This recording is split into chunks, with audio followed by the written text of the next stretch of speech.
क्या? पर क्यों? ये सब क्या हो रहा है पापा? और मम्मी ऐसे कैसे बोल सकती है? अनु, मोहल्ले में या मेरी लाइफ में आजकल क्या चल रहा है वो जानने की तुझे आजकल फुर्सत ही कहाँ है? सिमो प्लीज, ऐसे तो मत बोल। मुझे बता क्या हुआ है, पूरी बात बता प्लीज। अंकल से पूछ लिया। सिमो,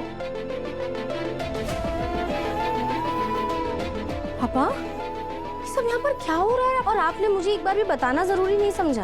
तू इस सब में मत पड़। मत पढ़? आप मुझे अभी के अभी बताइए क्या हुआ है यहाँ पर? और मम्मी ने रजनी आंटी पर ऐसा इल्जाम क्यों लगाया है? देख अनु, तेरी माँ को आ जाने दे। अगर यही सारी बातें होनी ही है तो ये उनके सामने ही हो तो ज्यादा अच्छा। पुष्पा जी, चोरी वहां होती है जहाँ ध्यान भटकता है। आपने रोड पे लिखा देखा होगा, नजर हटी तो दुर्घटना घटी। आप समझ रही है ना? अरे पुष्पा जी, आपका ध्यान किधर है?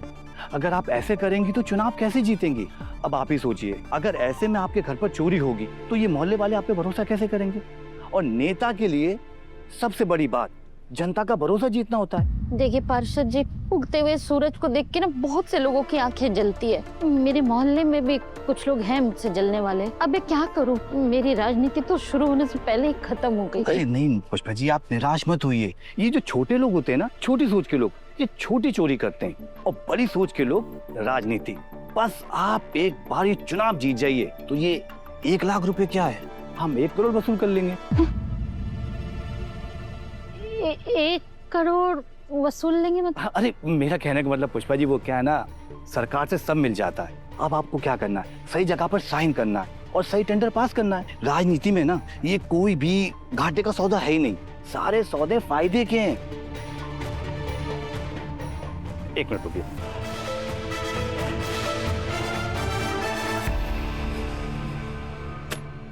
जी, ये 5 लाख रुपए। 5 लाख? अरे पुष्पा जी पकड़िए, लीजिए। और आप पैसे की चिंता मत कीजिए, आप इन्हें इन पैसों को प्रचार में लगाइए। वो कहना हर दीवार पर आपका चेहरा दिखना चाहिए। आप इतने बड़े आदमी की सास हैं, एक छोटी सी रकम के लिए आप टेंशन ले रही हैं। आप टेंशन मत लीजिए। और एक बात याद रखिएगा, राजनीति में नेता के लिए उसकी इमेज ही सबसे बड़ा धन है।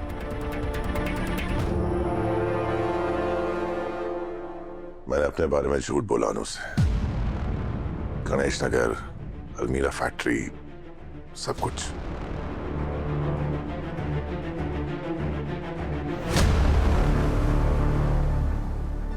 मतलब ये कि इसीलिए अन्नू वहां गई थी तेरे अतीत के बारे में पता करने।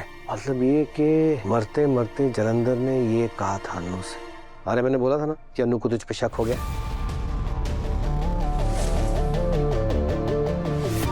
पर झंडे मैंने उसे कन्विंस कर लिया है कि पिछले 20 सालों में वहाँ सब कुछ बदल गया है, इसलिए उसे वहाँ वो कुछ भी नहीं मिला जो मैंने उसे बताया था। और वो मान गई? हाँ? तुझे पूरे है कि नहीं वो मान गई? हाँ है। पर मुझे नहीं है। मत भूल आर्या कि इन सब में सबसे बड़ा रिस्क अन्नू को हो सकता था। अगर कल उससे फॉलो करके वहां नहीं जाता तो तुझे कैसे पता चलता कि वो वहां है, और तू वहां नहीं पहुंचता और अन्नू गुंडों के बीच पे फंस जाती है।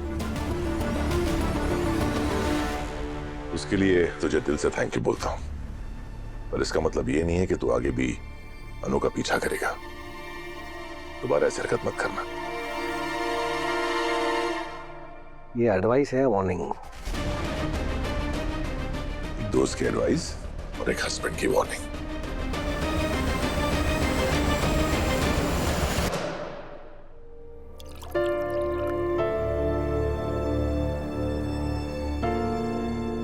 क्या हुआ अनु, तू पराठा ही नहीं खा रही है? खा ना पराठा। अब कैसे खा लूं मैं, जब मुझे पता ही नहीं है कि मेरे अपने घर में क्या तमाशा चल रहा है। और मम्मी कहाँ है? वो अभी तक आई क्यों नहीं है? एक मिनट रुक जा, अभी मम्मी से बात करता हूँ।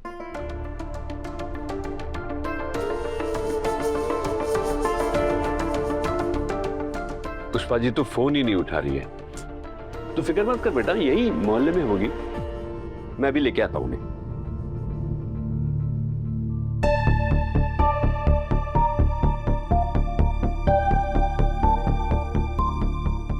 क्या बात है आर्या, वापस क्यों बुलाया? खाएगा? टॉफी खिलाने के लिए वापस बुलाया। खाएगा कि नहीं ये बता, तेरी फेवरेट टॉफी है।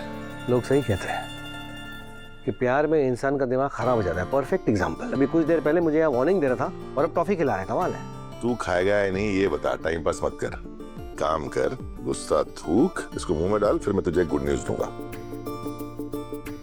Good news? कैसी गुड न्यूज? मैं सोच रहा हूँ कि अनु को जाके पूछ लूं कि उसके दिमाग में क्या चल रहा है ना।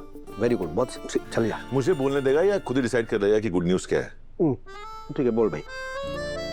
देख झंडे, मैं भी वही करने की सोच रहा हूँ जो तू सोच रहा है, एक तरीके से।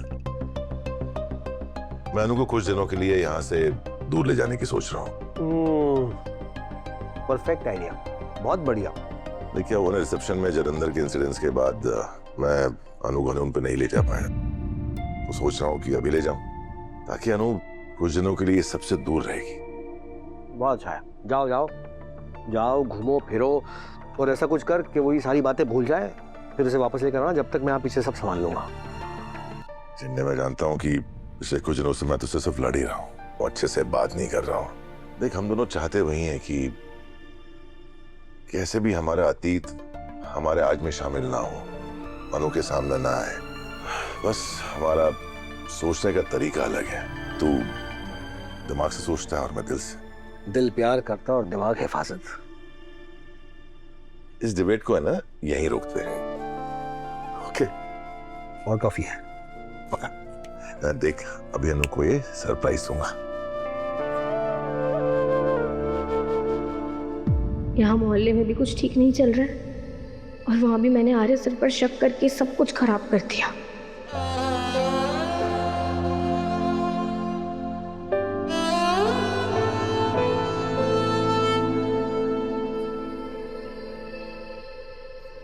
शांति, मुझसे ना बहुत बड़ी गलती हो गई।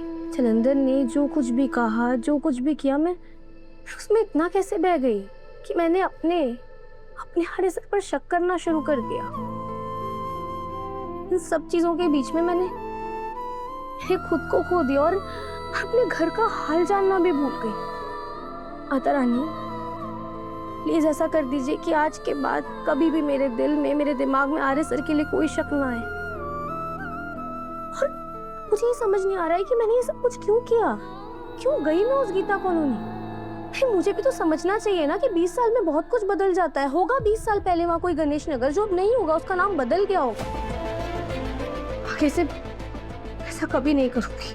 माता रानी प्लीज प्लीज सब कुछ ठीक कर दीजिए, सब कुछ संभाल लेना आगे, और आगे से ना मेरे दिल में मेरे आर्य सर के लिए कोई शक मत आने दीजिएगा।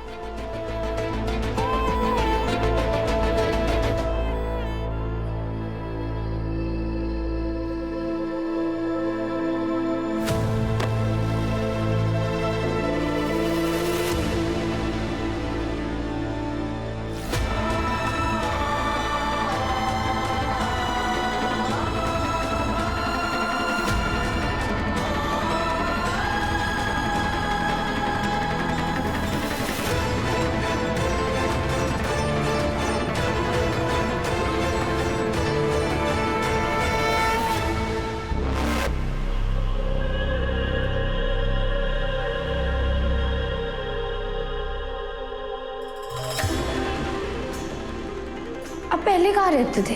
गीता कॉलोनी के पास गणेश नगर नाम की बस्ती है, वहीं रहता था।